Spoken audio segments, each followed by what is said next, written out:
Welcome to another edition of Northern Heat. My name is Bob Lennon, President of ThermalWood Canada and host for the show. And our special guest today, Candice Ostroski. How are you doing today? I'm doing well, thanks. So, Candice, the reason why we're here today is to talk a little bit about your passion of the arts and what you're doing for kids. So tell us a little bit about that. Well, I am a professional artist. I create art, but I also like to experiment with different ways of sharing and experiencing art with people. And one of the ways is teaching kids and adults. And I've been teaching about 30 kids for the last 8 weeks.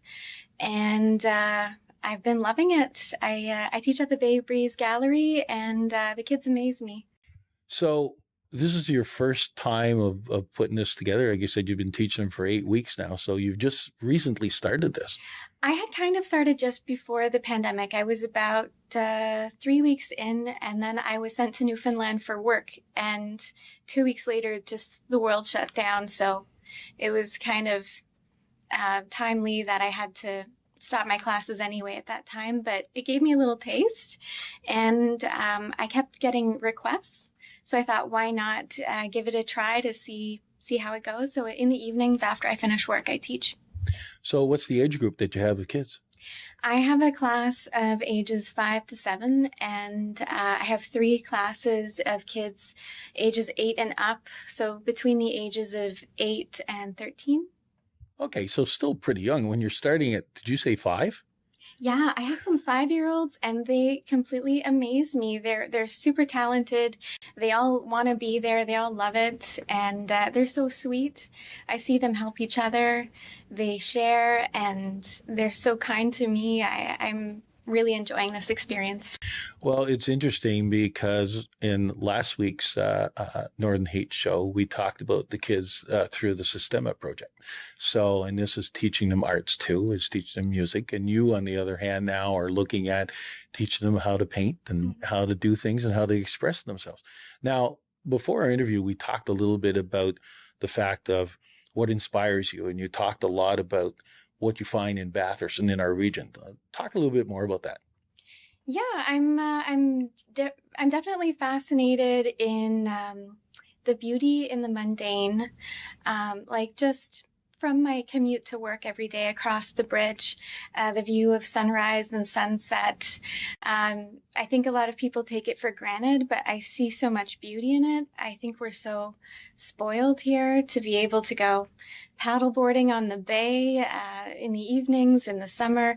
And yeah, I just want to show other people what beauty there is in the day-to-day, really. And so a lot of my artwork is about Bathurst with themes of a little bit of themes of isolation, but also themes of community and connection and happiness.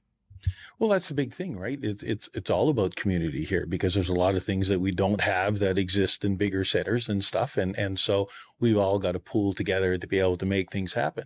And you were saying too that you've traveled all over the world, but you always end up coming back here, right? Yeah, I've been to Israel, South Africa, Australia, Peru. I lived in Peru, but I always come back to Bathurst. I love it here. I could definitely see myself spending my life here, even though I love visiting other places. And something that I really appreciate is the community here. The community is so supportive. And I like that there's so many small businesses that people put their heart into. I love being able to go to a French bakery on Thursdays and Fridays and getting something that was made by hand that somebody put their heart into. And there's all the small businesses in town. I really love them. And we're starting to see a lot more people coming from outside and immigrants that are moving here, and they're bringing their flavor to our region too. So that's always good to have. So I want to go back to your passion a little bit too, because we talked a little bit about it at the beginning. And so, getting into teaching kids and some adults too in here. But how do you see that your passion growing in that aspect, and what do you need to be able to take it to another level? Well, I'm fascinated by so many different areas of the arts, including arts management and administration. I'm a board member for Arts Link New Brunswick. I'm also a member of the PNB, the Acadian Arts Association here in New Brunswick. And Something that I think Bathurst could really use is an arts center that would be similar to like Aberdeen Center in Moncton, where artists could have studio space to work, a place where professional artists could exhibit, maybe a one-stop shop where people could buy art materials to get framing done. Yeah, I think that would be a great resource for artists. So something that's missing. Mhm. It might be existing in other parts of the province, as you mentioned before. So I'll put a call out to our followers. If there's anybody there that has some ideas that can help Candice with that, or have ideas that they can't do things on their own, and they were looking for some other opportunities to talk to people about it. Yeah. The whole point of this is to try to create that network so that you can grow your passion. For sure. And I mean, Bathurst is such a beautiful area. Wouldn't this be a nice place to maybe have like an international art residency program where we could invite artists from other parts of the province or the country or the world to come and also show us what they do? I think it would be great exposure for people to see different types of art. And I think anybody who came here for such a thing would definitely leave thinking, wow, Bathurst is just such an incredible spot.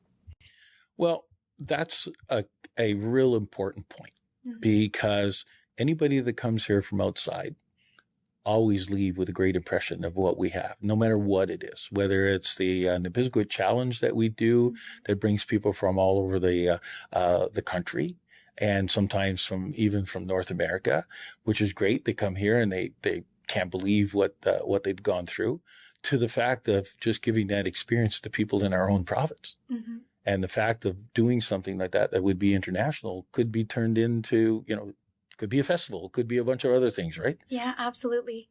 And there's ample opportunities to do this. We just have to have young people and creative people like yourself to come up with these ideas. And so hopefully somebody's listening in, or somebody can support you or can start this thing off. But it's the beginning of, dropping that little stone in the bucket here and seeing what can happen from there. Absolutely. So I really appreciate the fact that you came in today to talk to us about what you're doing, to talk to us about your passion and what could happen in our region. And I wish you the best of luck, especially with the children, and being able to move them forward into a bigger artistic world. Yeah, I'll do my best, but they teach me as much as I teach them. Well, just as long as you're having fun and you're enjoying it, that's the key to it all. So again, very much appreciated. There we are. Another edition of Northern Heat for this week. The place you come to listen to the stories that haven't been discovered yet.